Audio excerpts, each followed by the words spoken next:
Okay. Does it say live on yours? In a minute. Yes, I it don't know says if it does or live. not. Mhm. Okay. All right. We're here. Just to let everybody know that in the middle of our conversation, I'll give you a discount code for Run Your Buns Off. We have Dr. Sarah Satterfield here, and she's going to go over her Hatfield and McCoy race. I think even when I was a kid about the Hatfields and McCoy, the ups and downs and the good. Matter of fact, you're going to show the medal, correct, as you get Yes. going? Yep, neat medal. So you Awesome. take it away, Sarah. Awesome. So, welcome to our Weekend Warrior series. Thank you for joining us either live or pre recorded. I am on a quest to do a half marathon in all 50 states. I have raced in a lot of the states. I've done an official half marathon now in 13 states. Of course, 2020 and COVID-19 really put a damper on things. A lot of the travel plans were canceled. The races are beginning to come back. We did choose to do this one because it was in a driving distance, a little bit apprehensive about flying still, and there's still some cancellation of flights. So this was up in West Virginia. Like I said, state number 13 for me. Very small town in West Virginia. The check-in was actually in Belfry, Kentucky at a high school there. Torrential rain during the check-in, the expo, just lots of rain. Made it to our Airbnb. There's not a lot of accommodations in that area. There's no major hotels in that town of Williamson, Virginia, West Virginia. So we did do an Airbnb instead. Very great location. We were able to drive easily from the packet pickup to the Airbnb and then also to the start and the finish of the race. It's a somewhat unique race because they do have two simultaneous half marathons. There's one course that I did that's called the River Road course, and the term road there is a bit of a misnomer. We were really running mainly on ATV trails. It had rained a lot the night before, so there were areas of the trail that were just completely washed out. I really regret not bringing trail shoes for the run because the good first half, at least, of the course was all trail. Quite a bit of downhill towards the beginning, but you couldn't really get your momentum up just because it was so slippery. The course, the mud was just so slippery. At one point, we ran onto a golf course, but it was a little bit safer to run in the grass. The trails were not very well maintained on the course. We did run over a swinging bridge.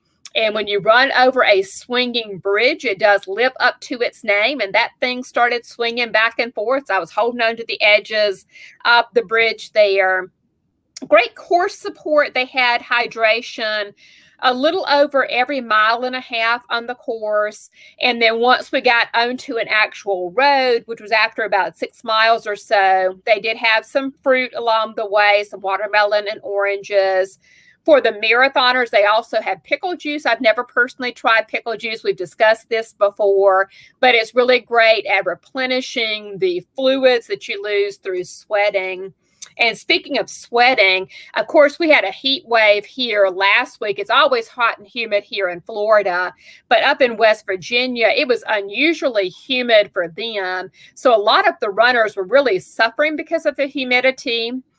I was suffering more because of the hills. And they say that if you don't have a way to train on hills or train for altitude, the best supplement for that is to train in humidity. So at least I had the humidity training. The temperature did not bother me at all. The humidity did not bother me. But there were portions of that race where we were going pretty straight up the hill. At one point, I had to grab a hold of a mimosa branch and pull myself up the hill. It was just a very, very steep incline. It's also a very steep decline as well. I did face plant at mile 3. So the obligatory fall during the race. And it was right at an aid station, which is always unfortunate when other people see you fall. And so one of the volunteers said, "Are you okay? Are you okay?" And I said, "Yeah, that's my signature move." So I do try to not fall more than once during the race, but I did hit my quota of one fall. Great medal. This is the medal from the race. So it does have a spinner in the middle here. Let me try to get my angle good. There we go. So it does say Hatfield and McCoy Marathon, and then the spinner Like that right. medal. Yeah, medal's really good. When I'm choosing a race, a lot of times I would choose the race based on the bling. If I see somebody post on Facebook in one of my 50 states half marathon groups, a race that has really nice bling, when you're doing a pretty tough half marathon, you're going to want nice bling at the end. After the fact, someone did mention that it was considered one of the top 10 half marathons in terms of difficulty in the country. I haven't verified that, but just based on the heat, the humidity, and hills, the 3 H's, it is considered a very difficult course. The two families that were represented, the Hatfield family, the McCoy family, when you signed up for the half marathon, you could choose to be on one of those two teams. I chose Team Hatfield because years back, I teach at the college here in town. One of my students descended from the Hatfields, and she said, if you ever do this race in West Virginia, run in honor of my family. So I ran in honor of her family. At the finish line, they had two men dressed up, one as a Hatfield, one as a McCoy, the patriarchs of those families. And at the start of the race, they actually shot shotguns into the air. So instead of a whistle start or ready, set, go, they actually fired guns into the air in typical West Virginia fashion. Also kind of neat, there was moonshine. I am not a drinker myself, but they did give out, or sell, I should say, commemorative moonshine. This was dated 2019, which would be the 20th anniversary of the race. This was either leftover, perhaps it gets stronger over time. I'm not a moonshine connoisseur, but either leftover or because the race was canceled in 2020, they could have just had this on hand for the previous year. So like I said, I did the River Road course. I would recommend that course in dry weather because the trail was flooded out. You couldn't really get a sense of how it would have been in better conditions, but it was beautiful. We did run parallel to the river throughout much of the race.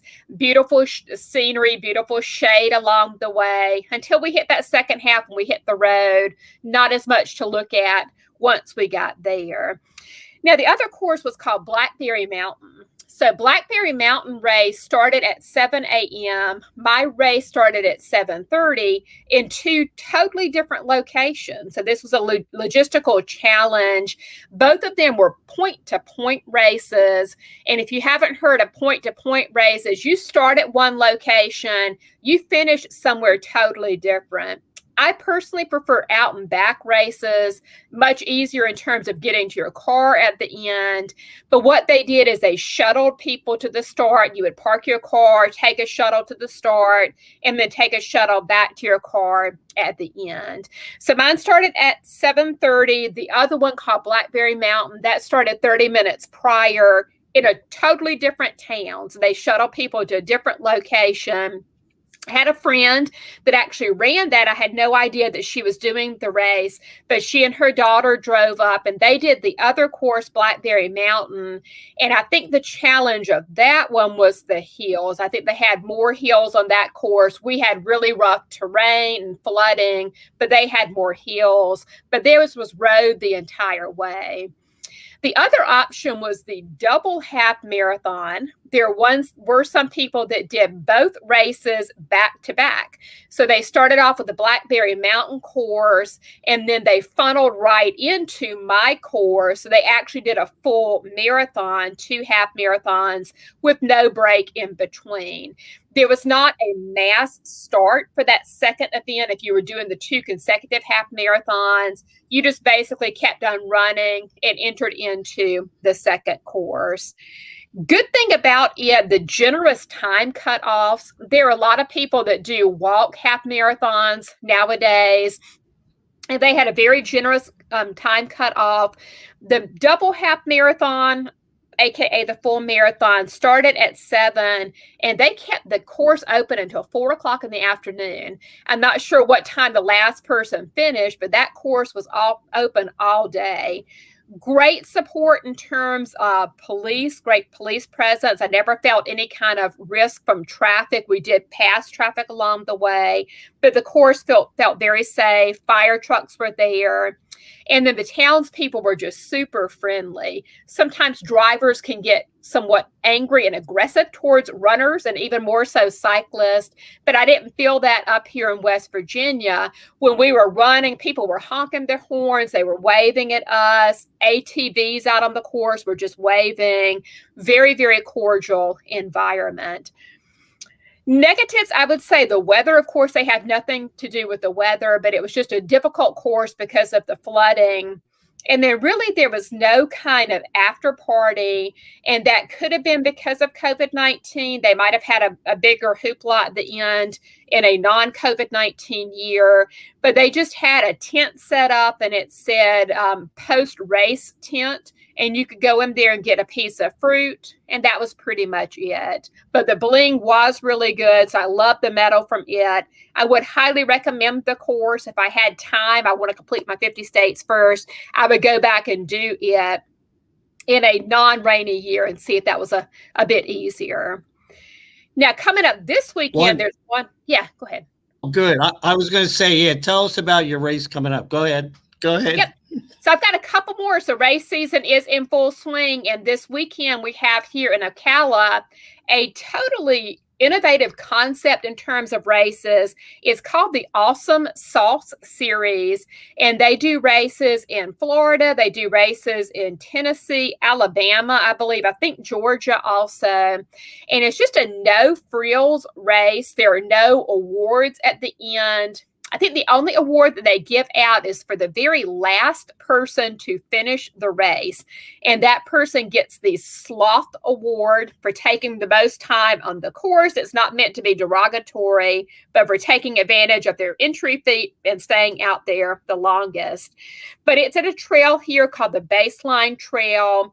The Baseline Trail is typically used for 5Ks in town.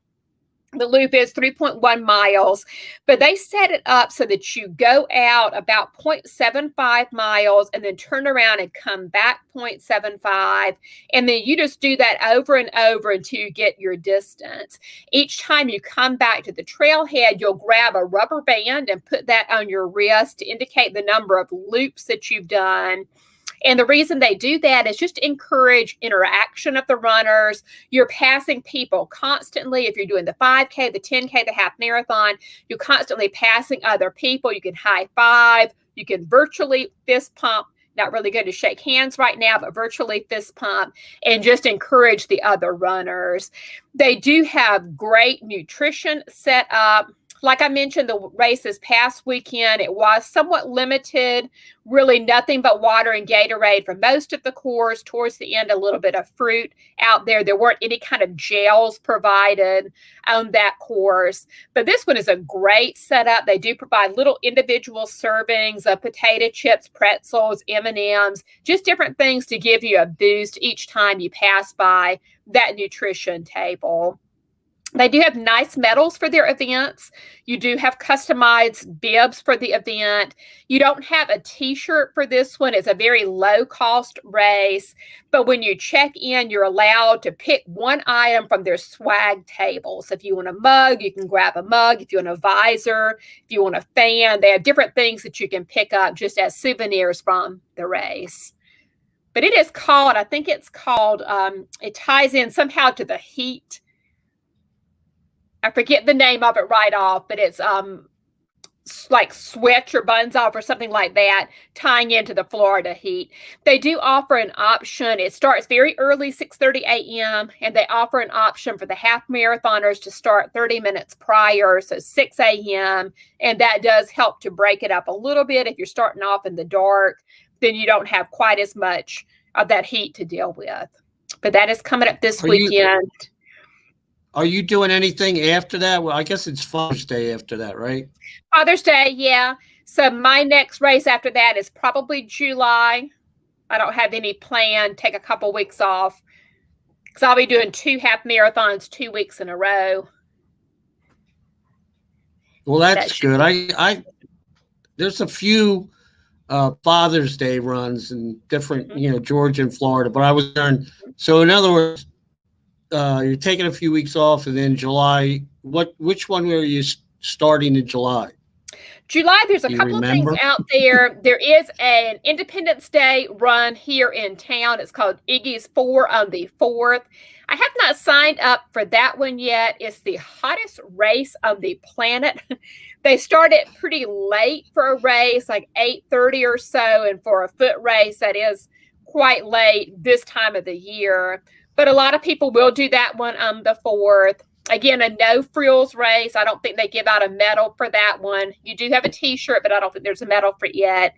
And then the next big one is the summer sports one, and that is July the 10th. That's the second in their Cool Summer Mornings series. I think that's a patriotic themed race, and that'll be coming up. I'll do the sprint triathlon for that one. They also have an international distance triathlon, 5K, aqua bike, a lot of different races on that day.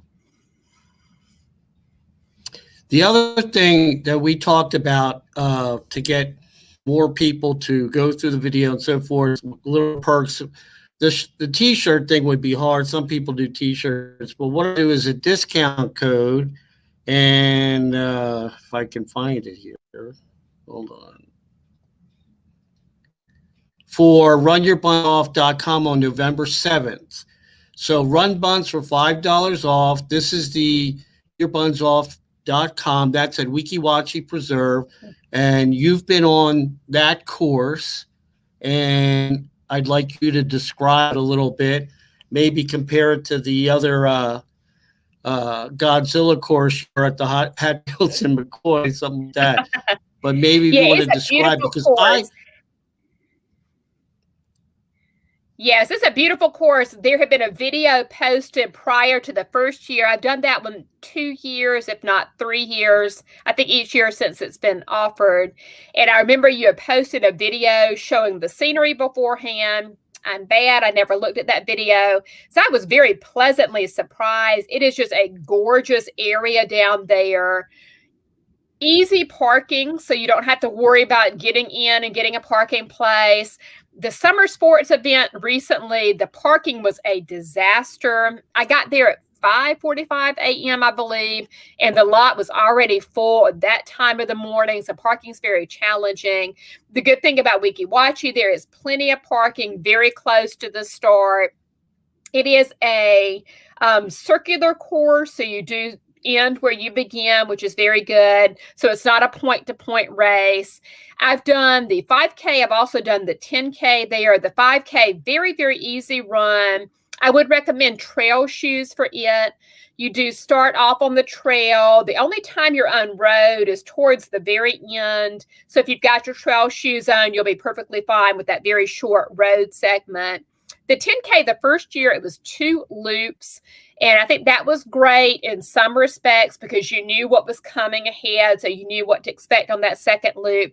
It's really common in triathlon, if you're doing like an international distance triathlon, to do each segment 2 times. And so that's how Weeki Wachee was, that run segment 2 times. Now, this past year, we actually did further out, and that was just a little bit confusing because there's so many twists and turns on that course. That will be rectified for this coming year. But just a gorgeous, gorgeous area, very peaceful, very serene, and all different ability levels run that. So you have some that are in it to win it, some fast runners, but also just a lot of people that walk the course. There's a very generous time allowance on it if you're a walker. If you're doing couch to 5K, this is a great culmination to couch to 5K. Just really friendly course. And then you do get at the finish line either a cupcake, a gourmet cupcake, or a cinnamon roll. So just good things to look forward to at the end. The cinnamon roll is coming with Panera Bread. And we had Run Your Buns Off April 11th, and we had to cancel that one up in Hawthorne, the lightning, the rain, the flooding. Mm-hmm. We had 200 cinnamon buns we donated to a church, but these cinnamon buns are to die for. I mean, they are really good. And Panera, and we're teaming up with Panera Bread because they're all over the place, so we can easily get them.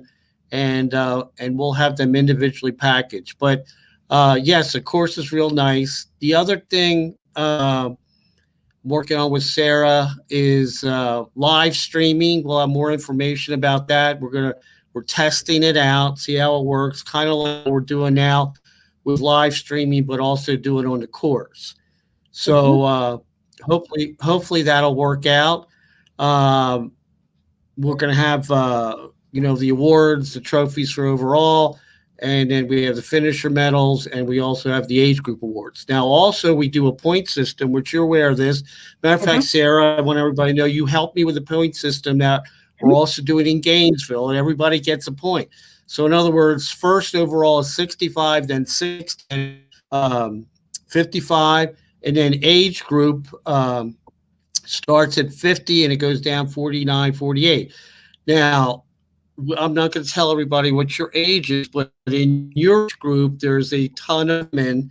And I believe in some places they didn't give you points. So if you're thinking, why go to this event because I'm not going to get points, you're going to get points. And there's 100 people in your age group, then we'll start from 100 and go down. And that's what the two of us came up with. And I thought it was very fair, and people would want to do that. And up in Gainesville, we're doing a series up there where we're calculating your points, and you get extra bling after that. So anyway, I saw the pictures from the Hatfields and McCoys. Were really neat. Too bad we couldn't do a live up there, but I did like those two guys that were standing next to you, Sarah. I mean, they were a little old. They were a little old for you, but I'm sure they had artificial beards. But anyway, yes, it's a neat concept. I never heard of it until you told me. But it's, I mean, I guess all kinds of concepts. I mean, there's some. I don't know. You probably know a couple that are kind of unique that you run. I mean, there's I can't think of any now, but there's some different concepts. That people like the themed events, and it's also to have fun. Elitist runners and so forth. We don't mind having them come, all the merrier. But I think a lot of these races are more for the average runner who wants to have fun. Wants to win some things, eat some good food, and have their friends run with them. So I think that works well. So, but anyway, we're going. I appreciate, Sarah, you're coming on. I think your talk about previous and also what's coming up gives everybody a head start on what's going on. I know Florida is really hot right now. I think some of the races die off in the summertime, right? Yeah. So if you look at calendars, there's very few in July. I think Summer Sports has the one. You have some 4th of July races, but not a lot in July. In August, we have the USAT National Championships in Milwaukee, Wisconsin. And there are a few races in August, but starting in, say, September, that's when you have the busy season once more for races, just to let it cool off theoretically. Now in Florida, it's not really cool in September, but theoretically, it's beginning to get a little bit cooler. Well, I know it's hot. I used to cycle down there, and I'd be sweating, looking at my phone, and the water was just, dripping onto the phone. I'd have to go like this to see how many miles I went. So it's like really crazy. And hydration is very important. So we're going to end here. We got to do the live stream because I bet that race that you were at, that would be. I saw the one picture of you running up the soggy, wet trail, like you were running in the middle, I think, because on the tracks it was like underwater. It was like amazing. Yeah. So, and you did say you grabbed a mimosa tree. Yes, just to pull myself up. We have to say, like about animals testing. There were no mimosa trees harmed in this event, correct? I mean, you didn't pull it down. No mimosa trees were harmed. Okay, we'll see everybody, and then I'll see you, Sarah. I'm going to end this. See you later. Okay. See you next week.